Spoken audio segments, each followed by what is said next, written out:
Wielu ludzi ciągnie do tego typu opuszczonych miejsc. Organizator wyprawy Paweł napisał do mnie, mówiąc, że jest w stanie zorganizować zwiedzanie, którego nie można zorganizować. Wejść tam, gdzie nie wolno wchodzić, wejść w miejsca, które są zabronione. Powiedział, że ma tylko jeden strzał, żeby zrobić coś takiego. I że chciałby zaufać mi, żebym to nagrał.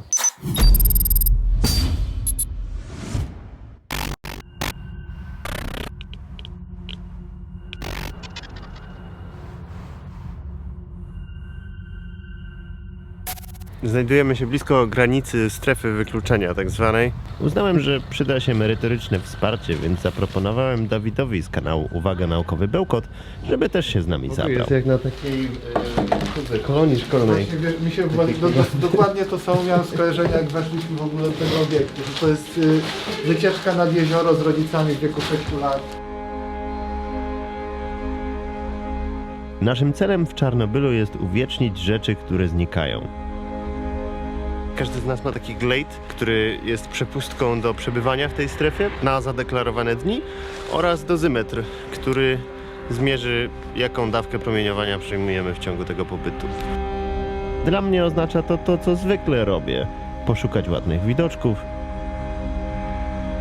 wsadzić kamerę tu i tam, pobawić się ciekawą kompozycją i światłem w kompletnie innym klimacie.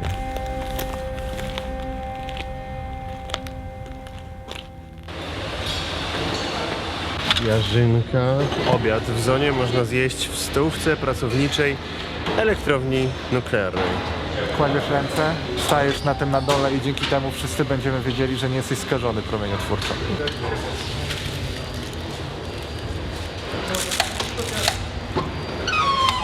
Przed nami jeszcze jeden przystanek natury organizacyjnej, sklep w Czarnobylu. Muszę przyznać, że nie tego się spodziewałem, wchodząc do sklepu.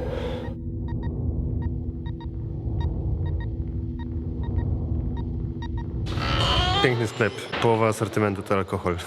Naszym pierwszym celem jest cmentarzysko sprzętów używanych do czyszczenia tego terenu po katastrofie. Do tej części strefy wykluczenia nie wpuszcza się grup turystycznych. Mam tu okazję nagrać jedne z pierwszych ujęć dronowych tego obszaru w obecnym kształcie.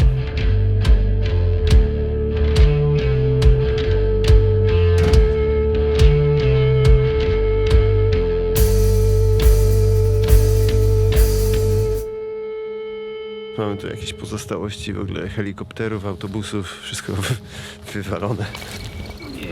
Tutaj jest trochę więcej. Dawka, jaką tutaj przyjmujesz w mikrosievertach na godzinę, to jest taka jednostka dawki skutecznej. 0,58 mikrosieverta to nie jest dużo, to jest tak 2 razy więcej niż w Polsce byś miał. Jakie to było wskazanie na oponie? Było 50-60 nawet. Tutaj na gąsienicy, no to na gąsienicy to też bym się nie przespał, ale na oponie jak było 10-15 to na spokoju mógłbym tutaj się rozbić na jedną noc, bo to są dawki, których jeszcze nie powinniśmy się bać. Pomysł na ten wyjazd wziął się od Pawła, który napisał do mnie jakieś pół roku temu w tej sprawie. Ja się szczerze mówiąc od razu podjarałem. Rozpocząłem z doktorem Rabińskim taki projekt, który nazywa się Strefa Zero i od 13 lat przyjeżdżam do Czarnobyla. Podliczyłem to, że byłem tu ponad 190 razy. Myślę, że spędziłem tutaj spokojnie 1,5 roku. Strefa wykluczenia bardzo się zmienia i zmienia się niestety na niekorzyść. I to, co ja tu widziałem pierwszy raz 13 lat temu, co mogłem pokazywać uczestnikom moich wyjazdów 6 lat temu, 5 lat temu czy 3 lata temu, jest bardzo ograniczane. Pewnie nadal będzie można tutaj przyjechać, nadal będzie można zobaczyć elektrownię z zewnątrz, Prypeć, za okien autobusu. Natomiast tego, co my na tej wyprawie tutaj zobaczymy, to myślę, że za rok, 2 już nie będzie można zobaczyć.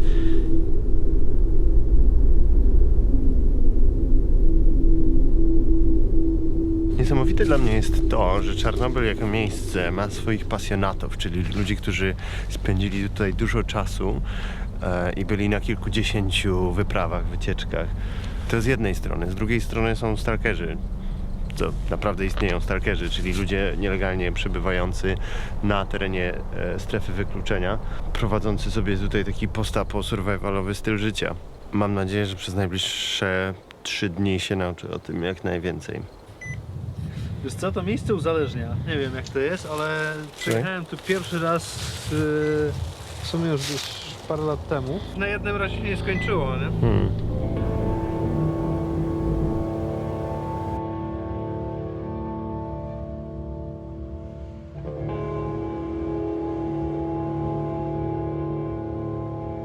Ciekawe to jest, że ta natura tutaj wygląda tak złowieszczo, a przecież natura jest jaka była, nie?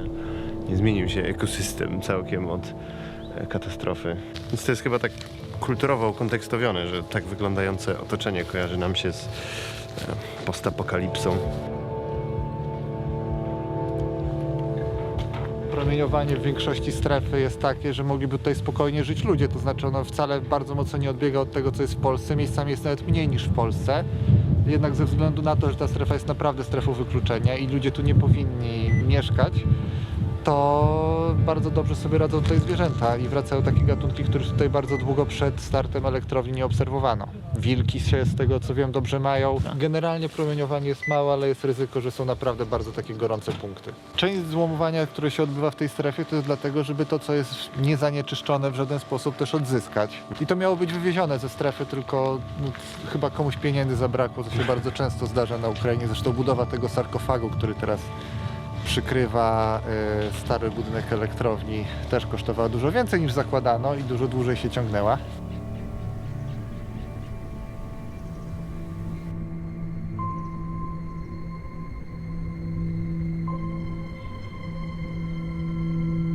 Przechodzimy przez las, by dojść do żółwia.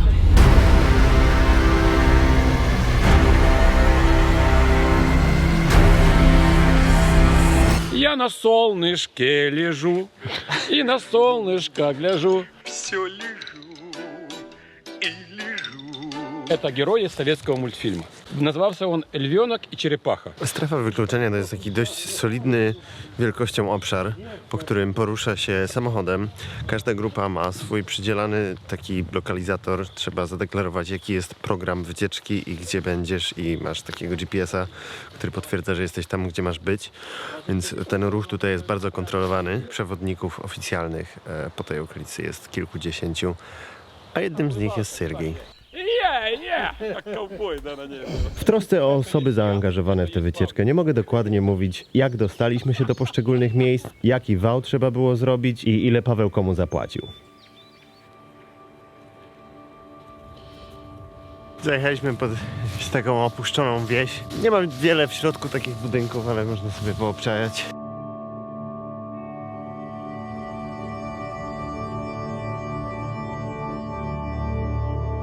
Wiesz, Dawid, w jakim tempie ta ewakuacja przebiegała? W jakim czasie cały ten teren został Ta wysiedlony? ewakuacja przebiegała w zasadzie błyskawicznie. No pewnie w ciągu 3 godzin się Prawie w ciągu 3 godzin od nadania sygnału. I tak naprawdę przyjechały autobusy. To była kwestia, żeby autobusy tylko przywieźć z Kijowa właśnie i ludzi przesiedlić. I potem jak szybko tak mogli, tak te wsie tutejsze.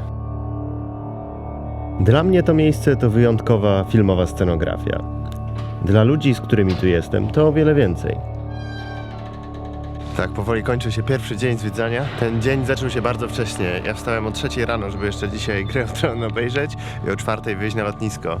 Ludzie, których tu ściąga, tworzą ze strefy wykluczenia własną grę. Pełną znajdziek i pytajników na mapie, jak w Wiedźminie. Bo strefa wykluczenia to nie jest park rozrywki, gdzie mamy początek i koniec zwiedzania. To ogromny obszar, w którym każdy musi ułożyć własną narrację. A jutro zaczniemy od miasta Prypeć. Jest noc w mieście Czarnobyl. W tym mieście jest godzina policyjna i nie można być na ulicy jako turysta. A ja wracam do hotelu sam, bo koledzy zostali w knajpie. Trzymajcie kciuki. Dobranoc. Mam nadzieję do zobaczenia jutro.